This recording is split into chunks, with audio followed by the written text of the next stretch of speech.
الحمد لأهله والصلاة لأهلها قال عز وجل في كتابه القديم اعوذ بالله من الشيطان الرجيم بسم الله الرحمن الرحيم سبحان الذي أسرى بعبده ليلا من المسجد الحرام إلى المسجد الأقصى الذي باركنا حوله لنريه من آياتنا إنه هو السميع البصير وقال في موضع آخر اعوذ باللہ من الشیطان الرجیم والنجم اذا ہوا الى آخرہ فاوحى الى ما اوحى صدق اللہ مولانا العظیم۔ خواتین و حضرات، آج اسلامی مہینوں میں سے 7واں مہینہ رجب المرجب جو حرمت والا مہینہ ہے، یعنی وہ 4 مہینے جن کی حرمت اور عظمت قرآن مجید سے براہ راست ثابت ہے۔ رجب المرجب کا مہینہ اس میں شامل ہے، اور اس ماہ رجب المرجب میں جو اہم ترین واقعہ پیش آیا ہے وہ جناب فخر الانبیاء، امام المرسلین، محبوب رب العالمین سیدنا حضرت اقدس محمد مصطفیٰ صلی اللہ علیہ وسلم کا معراج کا لافانی لاسانی اور بے نظیر معجزہ ہے۔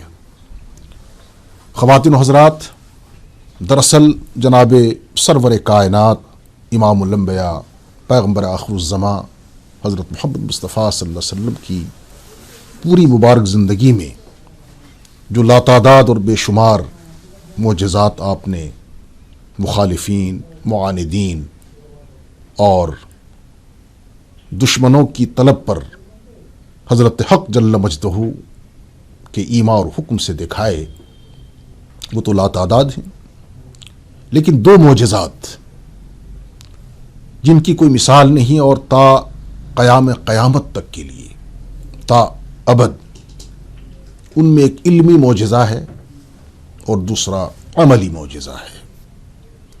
علمی معجزہ قرآن کریم، کتاب لا ریب، جس کا نزول کے زمانے سے لے کر آج تک دنیا کہاں سے کہاں پہنچی، صدیاں گزر گئی، کوئی جواب نہیں۔ دوسرا عملی معجزہ جس کے تعلق سے بھی اظہار خیال کرنا ہے، وہ معراج النبی صلی اللہ تعالی علیہ وسلم کا عظیم الشان اور محیر العقول واقعہ ہے۔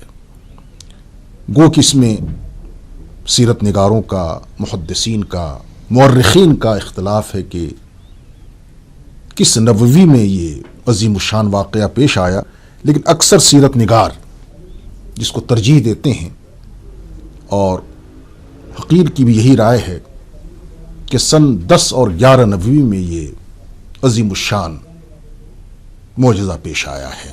اس سے قبل طائف کا سفر ہو چکا ہے، اس سفر میں بظاہر ناکامی ہوئی ہے،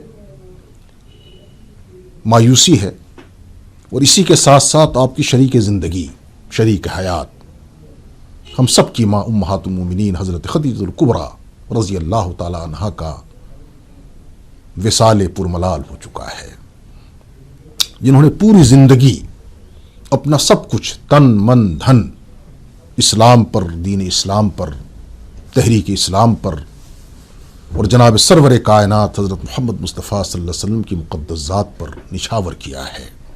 یہی وجہ ہے کہ ان کی وفات کے سال کو آقا علیہ الصلوۃ والسلام نے عام الحزن قرار دیا، غم کا سال ڈکلیئر فرمایا۔ اسی کے ساتھ آپ کے رفیق اور شفیق چچا، جنہوں نے ہر مرحلے پر سیسا پلائی ہوئی دیوار کی طرح، آہنی چٹان کی طرح آپ کی حمایت کی، نصرت کی، پیرانہ سالی، ضعف اور کمزوری کے باوجود کھڑے رہے، اور کفار مکہ اور مخالفین کو یہ ہمت اور جرأت نہیں ہوتی تھی کہ وہ رسول اکرم صلی اللہ علیہ وسلم کو کوئی گزند پہنچا سکیں، اگرچہ ان کی کوششیں جاری تھیں، لیکن رکاوٹ تھی حضرت خواجہ ابو طالب کی ذات مقدس، ان کا بھی انتقال ہو گیا۔ ان حالات میں محدثین و مورخین فرماتے ہیں کہ آپ صلی اللہ علیہ وسلم جب بالکل اداس ہو چکے ہیں، چونکہ دنیا دارالاسباب ہے، بڑی کمی اور کمزوری محسوس کی جا رہی ہے، آپ چادر تانے حتیم میں خانہ کعبہ کے اندر یا اپنے حجرے خاص میں، یا ایک روایت میں حضرت ام ہانی رضی اللہ تعالیٰ عنہ کے دولت خانے میں آپ آرام فرما رہے تھے، حضرت جبریل پروگرام کے مطابق اللہ کی مشیت، چونکہ بظاہر ناکامی اور بظاہر آپ کو جو مشکلات کا سامنا ہے ان کا اعزاز اور اکرام کرنا ہے، اب آپ کو سربلندی عطا کی جاتی ہے۔ 70,000 فرشتوں کے جلوہ میں سید الملائکہ حضرت جبریل علیہ السلام تشریف لائے۔ آقا علیہ السلام کی آنکھ لگی تھی، دل اداس تھا۔ حضرت جبریل نے آ کر سوچا کہ کس طرح سے زحمت دوں اور آپ کی نیند کو توڑ سکوں یا کھولا جا سکے، یا آپ ہوشیار ہوں، بیدار ہوں۔ گو کہ نبی کا دل جگا ہی رہتا ہے، آنکھیں بظاہر سوتی ہیں۔ حضرت جبریل نے اپنے پروں سے مقدس پیر کو مس کرنے کی کوشش کی، آنکھ کھل گئی۔ فرمایا کیا بات ہے؟ جبریل نے عرض کی سواری حاضر ہے، حضرت حق جل ذکرہ نے آپ کو یاد فرمایا ہے، معراج کی سعادت آپ کو حاصل ہونے والی ہے۔ سوار ہوئے، براق جیسی سواری، برق سے ہے وہ، اور اس کے رفتار کا یہ عالم ہے کہ جہاں رسول کائنات صلی اللہ علیہ وسلم کی نگاہ پڑتی تھی براق کا قدم پڑتا تھا۔ یہ میں نے آیت کریمہ تلاوت کی ہے، سورہ بنی اسرائیل کی 15ویں پارے کی صورت ہے یہ۔ اس میں اللہ تعالیٰ نے زمینی سفر کا تذکرہ فرمایا ہے، اور قرآن مجید میں 2 صورتوں میں معراج کے واقعے کی تفصیلات ہیں۔ اس کے علاوہ احادیث مقدسہ میں، خاص طور سے صحیح مسلم میں، بخاری شریف میں اور دیگر حدیث کی تمام معتبر اور مستند کتابوں میں جو تفصیلات ہیں، ان کے مطابق سب سے زیادہ طویل ترین روایت حضرت صعصع ابن مالک رضی اللہ تعالیٰ عنہ کی ہے۔ اختصار کے ساتھ میں اس پر روشنی ڈالوں گا۔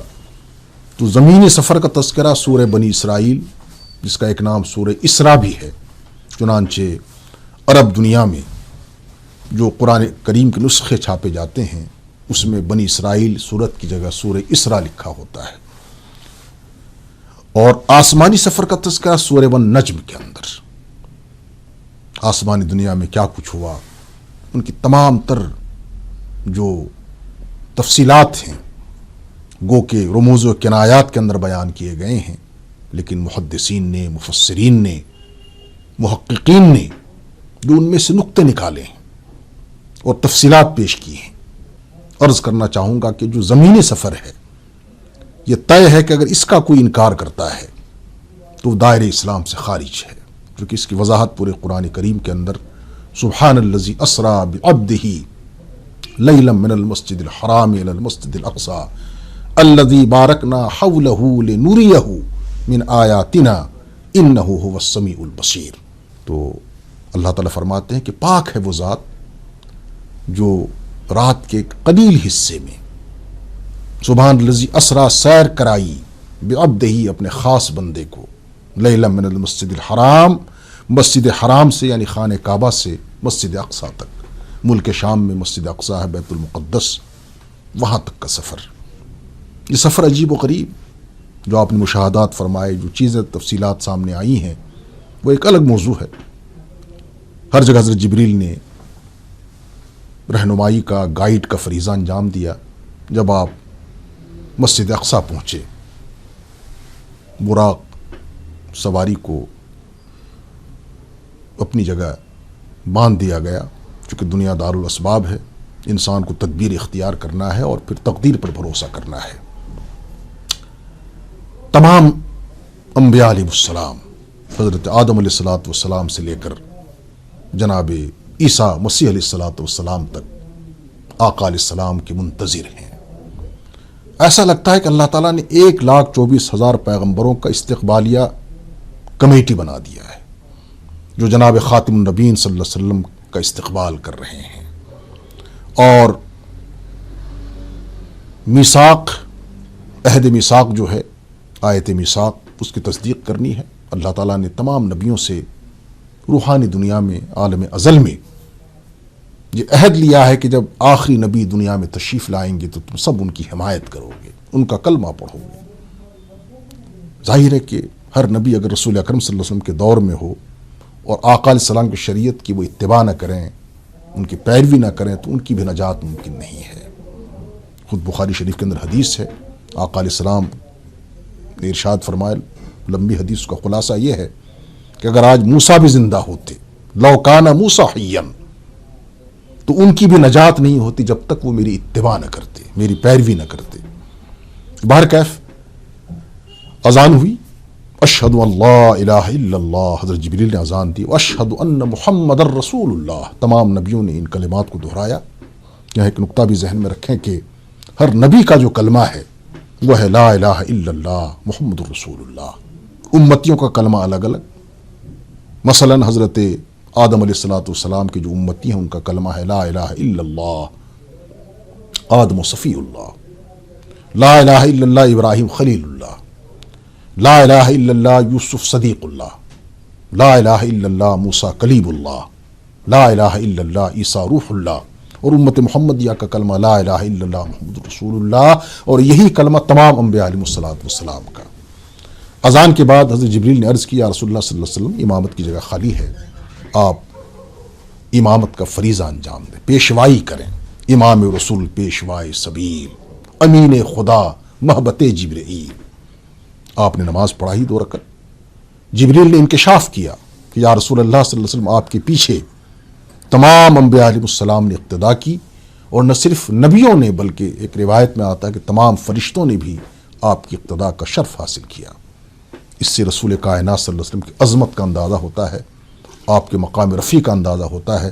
اور جیسا کہ ایک الہامی شاعر نے پتے کی بات کہی ہے جو دنیا بھر کے مسلمانوں کا متفق عقیدہ ہے کہ لا يمكن الثناء كما كان حقه بعد از خدا بزرگ توئی قصہ مختصر۔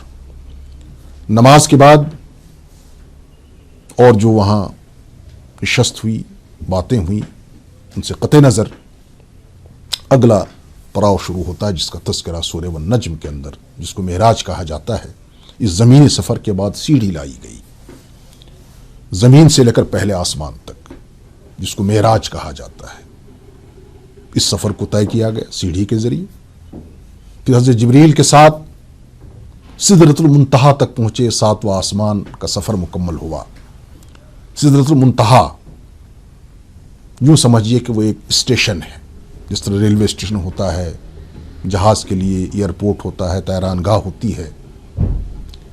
اللہ کی طرف سے جو احکامات آتے ہیں وہ سب سے پہلے سدرۃ المنتہا، اس کے بعد دنیا میں۔ یہاں سے جو اعمال پہنچتے ہیں پہلے سدرۃ المنتہا، اس کے بعد پھر عرش اعظم تک، یا جہاں اللہ کی مشیت اور مرضی ہوتی ہے اعمال پہنچائے جاتے ہیں۔ حضرت جبریل نے سدرۃ المنتہا تک جب تشریف لے گئے، اس دوران ہر آسمان میں تمام نبیوں سے مزید ملاقاتیں، حضرت آدم سے لے کر حضرت عیسیٰ علیہ السلام تک، ہر ایک نے مرحبا خوش آمدید کہا۔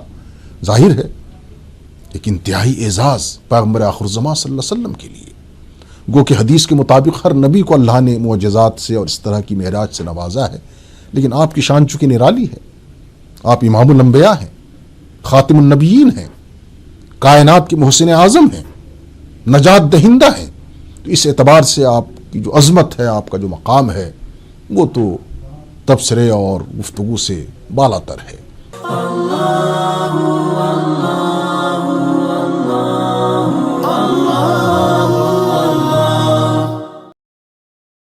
رسول کائنات صلی اللہ علیہ وسلم نے سدرۃ المنتہا پہنچ کر جبریل سے فرمایا کہ اب آگے کا سفر، رف رف سواری آ رہی ہے۔ جبریل نے ہتھیار ڈال دیے، سید الملائکہ۔ عرض کیا رسول اللہ صلی اللہ علیہ وسلم اب یہاں سے میری پرواز ختم ہے۔ ترجمان اہل سنت حضرت شیخ سعدی مصلح الدین شیرازی رحمۃ اللہ علیہ فرماتے ہیں حضرت جبریل کی زبان سے کہ یا رسول اللہ صلی اللہ علیہ وسلم اگر یکسر موئے برتر پرم فروغ تجلی بسوزت پرم، اگر ایک بال کے برابر بھی میں اوپر پرواز کرنے کی کوشش کروں گا تو انوار الہی میرے پر جلا کے راکھ کر دے گی۔ اس کے بعد جو سفر شروع ہوتا ہے وہ عرش الہی تک۔ عجائبات عالم آپ نے دنیا میں بھی دیکھے، اور عجائبات آخرت، جنت جہنم، تمام چیزوں کا مشاہدہ کرنا، ہر معاملے کو قریب سے دیکھنا، حقائق سے واقفیت۔ اس کے بعد لامکان کا سفر، صریف الاقلام، جہاں قلم چلتے ہیں، تقدیر لکھی جاتی ہے، قضاء و قدر کے فیصلے ہوتے ہیں، وہ آوازیں آپ نے سنی۔ وہ اس قدر اللہ کا قرب حاصل ہوا. سورہ والنجم کے اندر جو تفصیلات ہیں، اگر مجھے اجازت دیں تو جس طرح اللہ تعالیٰ نے ارشاد فرمایا کہ فَأَوْحَا إِلَىٰ عَبْدِهِ مَا أَوْحَا، اللہ نے جو کچھ آپ کو دینا تھا وہ عنایت فرمایا. اس کی وضاحت کے لیے ایک مستقل نشست چاہیے، عنوان چاہیے. اللہ کی اس قدر قربت حاصل ہوئی کہ آپ نے اپنی ظاہری آنکھوں سے حضرت حق جل ذکرہ کا دیدار فرمایا، اور پھر راز و نیاز کے بعد جو تحفے آپ کو دیے گئے امت مسلمہ کے لیے، انسانیت کے لیے، وہ 3 تحفے خاص طور پر. نمبر 1 نماز پنجگانہ. تفصیلات ہمارے باشعور ناظرین جانتے ہیں کہ پہلے 50 نماز فرض ہوئی تھی، پھر اس کے بعد 5 رہ گئی، بار بار تشریف لے گئے. نماز ایک واحد عبادت ہے جسے اللہ تعالیٰ نے اپنے خصوصی بندے کو عرش پہ بلا کر فرض قرار دیا. روزہ زمین پر فرض ہوا، زکوٰۃ زمین پر فرض ہوئی، حج زمین پر فرض ہوا، خدمت خلق کا فریضہ، اس کے احکامات زمین پر نازل کیے گئے. لیکن نماز جیسا عمل قرۃ عینی فی الصلاۃ، جس کے بارے آقا علیہ السلام فرماتے کہ میری آنکھوں کی ٹھنڈک نماز میں. اور نماز وہ عبادت جس کے بارے امت کو بشارت دی گئی کہ الصلاۃ معراج المومنین، نماز مومنوں کی معراج ہے. اس میں جو حکمتیں ہیں وہ الگ ہیں. نماز کے ساتھ ساتھ سورہ بقرہ کا آخری رکوع، جس کا فلسفہ یہ ہے کہ اللہ تعالیٰ سے ہم کس طرح مانگیں، مانگنے کا انداز کیا ہو. قربان جائیے حضرت حق جل مجدہ کی بندہ نوازی اور عنایت پر، ذرہ نوازی پر، کہ بندوں کو سکھایا کہ مجھ سے کس طرح مانگنا چاہیے، تم کس طرح مجھ سے مانگو اور کیا مانگو. تمام سورہ بقرہ کے اندر. پھر اس کے بعد جو سورہ بنی اسرائیل میں فلسفے معراج کے حوالے سے ہمارے علماء محققین نے، بزرگان دین نے، سیرت نگاروں نے تفصیلات مہیا کی ہیں، ان سے تو آنکھیں کھل جاتی ہیں. ایک چارٹر ہے مستقل. اور تیسرا انعام، تیسرا تحفہ یہ دیا گیا کہ مغفرت عمومی. اگر کوئی مسلمان اللہ کی ذات اور صفات کے ساتھ شرک نہیں کرتا، کیونکہ ان الشرک لظلم عظیم، شرک اللہ کی ذات کے ساتھ، اس کی صفات کے ساتھ سب سے بڑا گناہ ہے. اس سے اگر کوئی مسلمان بچتا ہے تو اس کی مغفرت ہو جائے گی، ایک پروانہ اسے حاصل ہو گیا. صرف اتنا کرنا ہے کہ وہ شرک سے بچے، شرک کی آلائش سے بچے، اللہ تعالیٰ کی ذات و صفات میں کسی طرح کی شرک کرنے سے، کسی طرح کی شراکت داری سمجھنے اور تصور کرنے سے اپنے آپ کو بچانے کی کوشش کرے. بہرکیف یہ سفر مکمل ہوتا ہے، اور اس کا جو پیغام ہے آج کے حالات کے تناظر میں مجھے وہ عرض کرنا ہے، وہ صرف یہ ہے کہ آقا علیہ السلام جب تشریف لائے ہیں معراج کی رات، وہ ایک عجیب و غریب سفر ہے. ایسا لگتا ہے کہ اللہ نے کائنات کی نبض کو روک دیا ہے. مثلا گھڑی ہمارے پاس ہے، اس گھڑی سے اگر ہم سیل نکال دیں گے تو گھڑی رک جائے گی، اس کے بعد جب دوبارہ ڈالیں گے پھر وہیں سے چلنی شروع ہو جائے گی. یہی حال اس وقت کائنات کے نظام کا تھا. چنانچہ حدیث میں آتا ہے جب آپ واپس تشریف لائے تو آپ نے جو وضو فرمایا تھا، تشریف لے جاتے وقت اس کا پانی بہہ رہا تھا، اور دروازے کی کنڈی جو آپ نے کھولی تھی اور نکلے تھے وہ کنڈی ہل رہی تھی. قدرتی طور پر تشریف لائے تو کنڈی ہل رہی تھی. اس کا مطلب ہے کہ اللہ نے وقت کے نظام کو اپنی قدرت سے روک دیا ہے. اور جب آپ تشریف لائے ہیں تو چونکہ نماز فرض ہو چکی ہے، فریضے کی ادائیگی کے لیے آپ حرم پاک میں تشریف لے جا رہے ہیں. آپ نے ایک منظر دیکھا. منظر کیا ہے؟ آقا علیہ السلام نے دیکھا کہ بالکل حرم پاک کے قریب ایک کمزور کوئی بیمار عورت ہے جو تکلیف سے کراہ رہی ہے، چلا رہی ہے. جناب محسن انسانیت رسول کائنات صلی اللہ علیہ وسلم قریب تشریف لے گئے. پوچھا بڑی بھی کون ہو، کیا بات ہے؟ وہ پہچان نہیں سکی. عرض کرنے لگی کہ میں بیمار ہوں، تکلیف میں ہوں، اور کئی دن سے بیمار ہوں. میرا جو مالک ہے وہ ایک یہودی ہے، میں اس کی نوکرانی ہوں، باندی ہوں، خادمہ ہوں. میں کئی دن سے اس کی خدمت میں نہیں جا سکی. آج بھی اگر نہیں جاؤں گی تو مجھے وہ نوکری سے نکال دیں گے. میرے چھوٹے چھوٹے معصوم دودھ پیتے بچے ہیں، وہ بھوک سے بلک بلک کر مر جائیں گے. رسول کائنات صلی اللہ علیہ وسلم نے توقف فرمایا، اور انسانیت کے پیغمبر، خدمت خلق کا جذبہ، یہ پہلا سبق ہے کتاب خدا کا کہ مخلوق ساری ہے کما خدا کا. آقا علیہ السلام نے اس عورت سے فرمایا کہ چلو میں تمہارے آقا سے، تمہارے مالک سے سفارش کروں گا.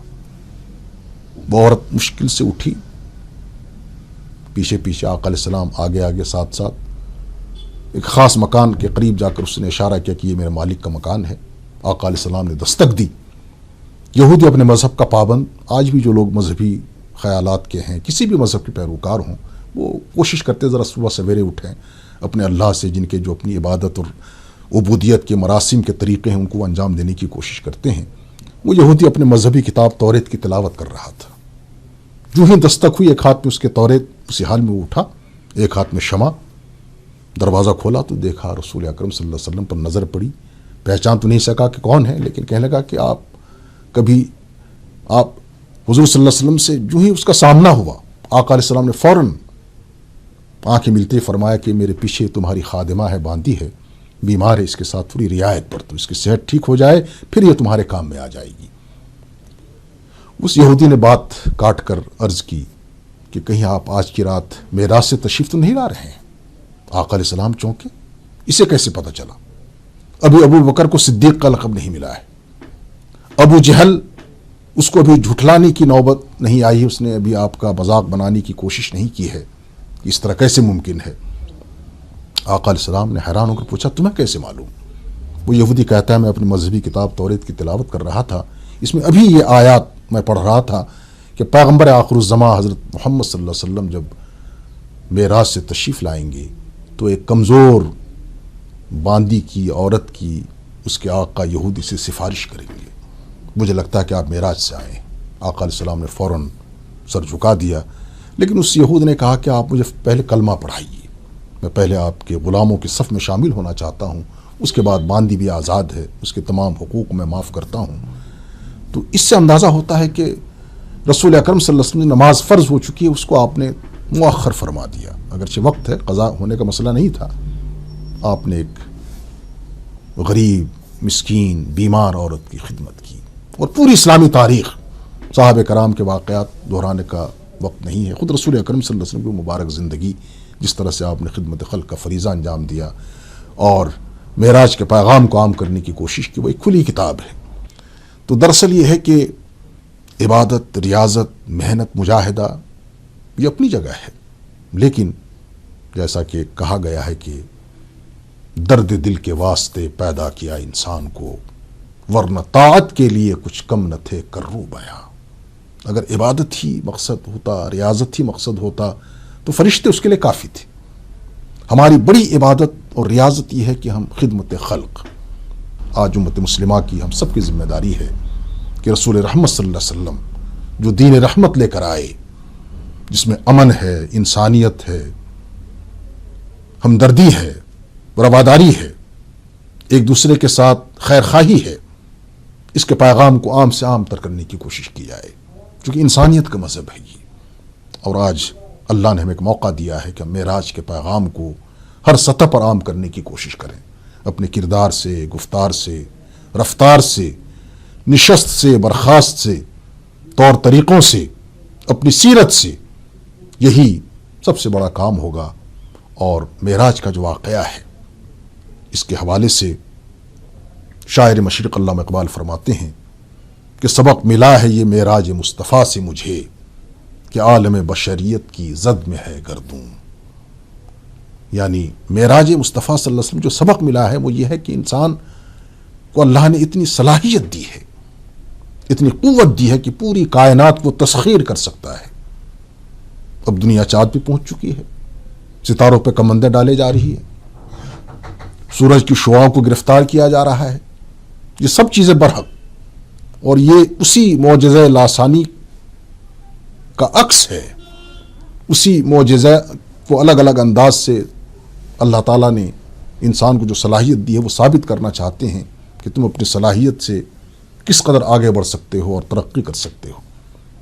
بے شک ترقی کریں، آگے بڑھیں، خوشحالی ہو، ہر طرح کا سکون ہو، لیکن اس کے لیے ضروری ہے کہ انسان کو پہچانے، اپنی حیثیت کو پہچانے، اپنے مقام کو پہچانے، کیونکہ انسان اللہ تعالیٰ کا خلیفہ ہے، اس کا نائب ہے۔